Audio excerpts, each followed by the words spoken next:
All the cockpit checks have been completed. The burners are up. Now he's screaming down the runway from the left. Ladies and gentlemen, from the United States Navy, 44,000 pounds of thrust in the Super Hornet.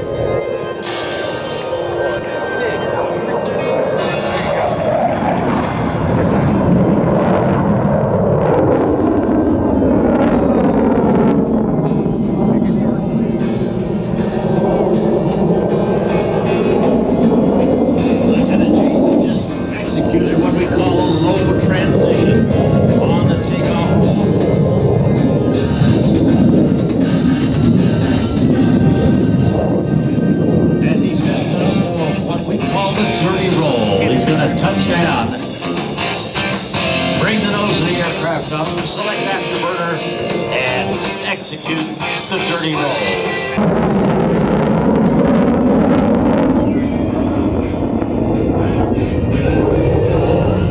He's going to climb the Super Hornet up to 4,000 feet, executing a 1/2 Q&A maneuver. There's Greg Collier in T-Bird. Watch over the top now comes the Super Hornet. He's still upside down on the 45 down line. Watch as he rolls the airplane back to the upright on the 1/2 Q&A. There he comes. And I want you to watch the incredible pitch authority right at show center, up 60 degrees, nose high. The nose pointed down to show center now. Up we go. Burner comes on.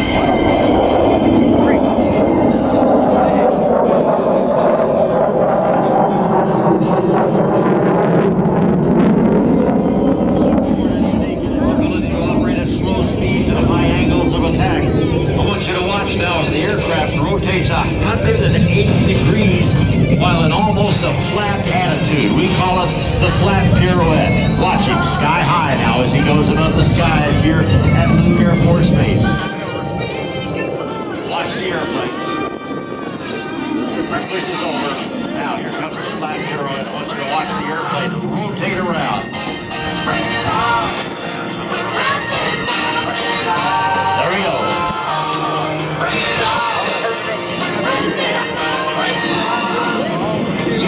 360-degree turn in a flat attitude as we set up for the mid-radius turn to a tail stand. Super Hornet's engines produce over 44,000 pounds of thrust and afterburner. This allows the aircraft to sustain 8 times the force of gravity. Here's the mid-radius turn.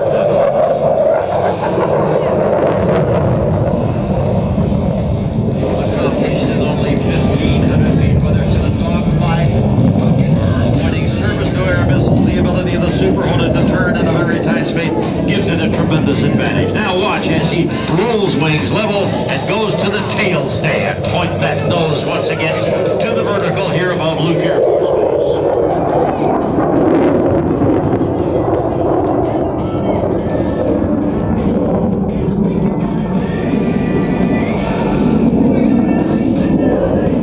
Super Hornet now setting up for a high-speed pass to an idle vertical climb.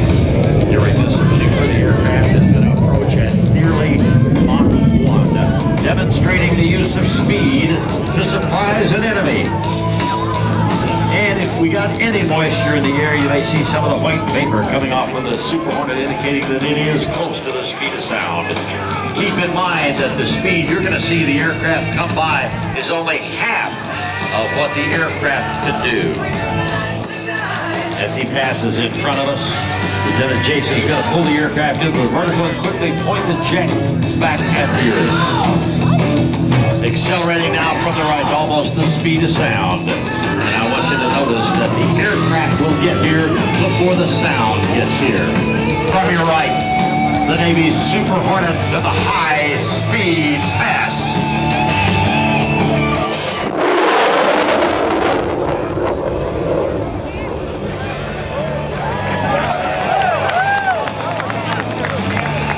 Lieutenant Jason locking his harness as he prepares for the next maneuver, the vertical pirouette. He's going to enter this maneuver at 350 miles an hour. He's going to pull the jet into the vertical, roll the canopy right towards us, selecting full afterburner as the airspeed slows below 200 He's going to perform a push-pull maneuver and set up for the vertical pirouette. He's going to experience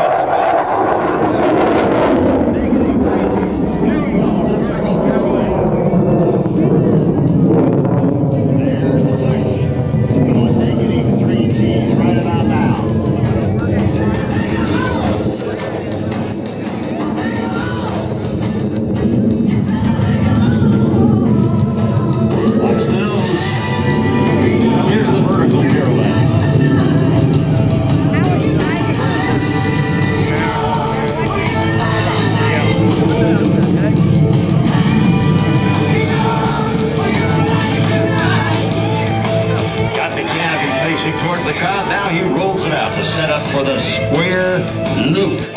Do a loaded roll. He's going to actually do a square loop in the sky here, selecting afterburner as he's going to approach from the left. He's going to rapidly reposition the nose 4 times while flying a path through the sky. It's going to be a square loop for you. When he exits that loop, he's going to execute the loaded roll, one of my favorites. Demonstrate the incredible slow speed maneuverability of the Rhino. Here we go, the bottom side of the square loop. Back on the stick.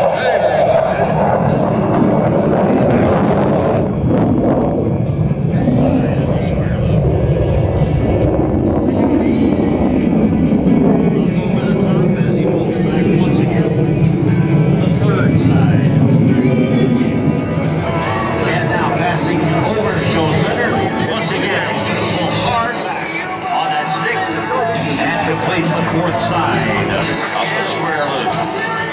Now watching as he accelerates out to our right for the loaded roll. Airplane that seems to just swap.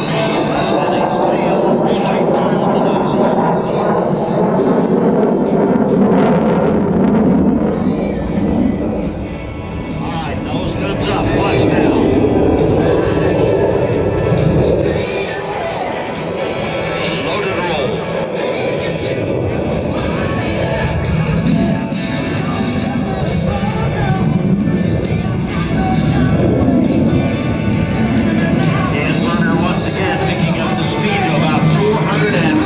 Miles an hour. He's going to come from the left at only 500 feet. He's going to roll the airplane inverted and reduce the power idle for the Hornet Whisper Pass. Whisper Pass. Listen to the quiet. All right, let's go to burner. Gripper. Dude, he kept it whispering away from us a long, long time there. Now he's setting up for what we call the high alpha pass. This maneuver is going to showcase the incredible slow speed characteristics of the Super Hornet.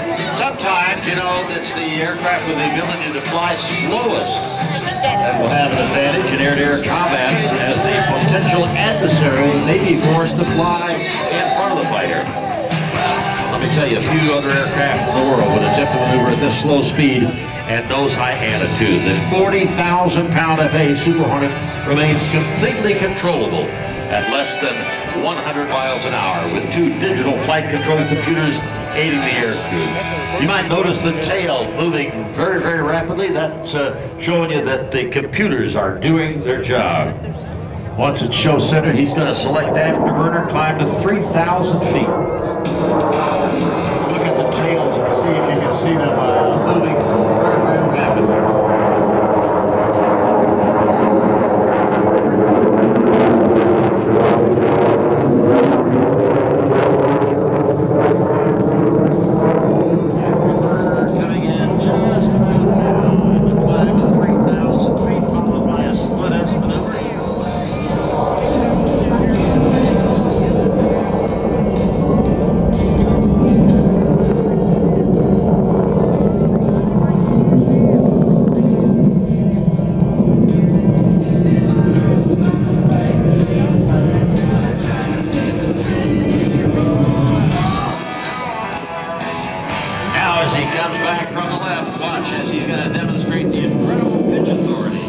He's going to roll the aircraft into a 90-degree angle of bank, pull away from the crowd, followed by a immediate nose-high maneuver.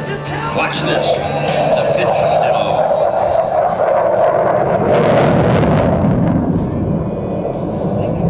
The job of a naval aviator is not complete until his or her aircraft is back aboard.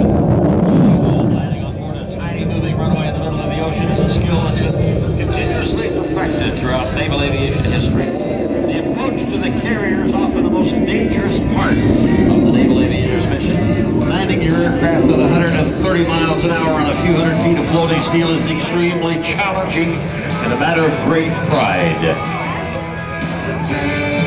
Watch now as he sets up for the carrier breakdown as well as the flaps, and like I said, he would come aboard the boat looking to grab the number 3 wire. But right now we're just coming over the fantail of the boat for the pitch out and the break.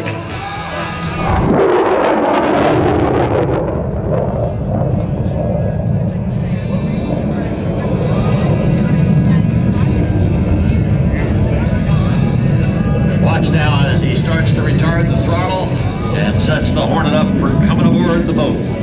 He'll first of all select some flaps, then he'll get the landing gear and the tail hook.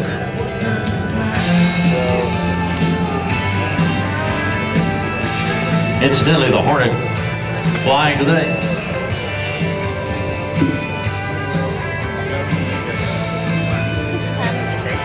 We're going to actually go to the cockpit and have him call the ball just like he was coming aboard the boat.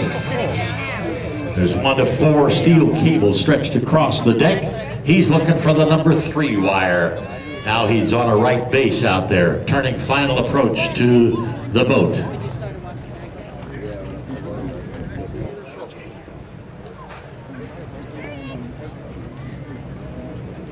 Rhino, demo, Rhino, demo. Call the ball, call the ball. Houston, Hornet ball 4.6. Roger the ball. He's coming aboard the boat now. Got that Fresnel lens, the optical system guiding him right down to the deck. I want you to notice no flare on the landing. Naval pilots plant it right on the deck. Sometimes that deck is pitching or rolling. No need to try to flare the aircraft. They want to put it down and get that tail hook snatching the number 3 wire. So they fly it onto the deck in what has been described more of a controlled crash rather than a landing. I want you to watch him now. No flare at all, sets up a sink rate. Knows exactly where he wants to put that airplane down.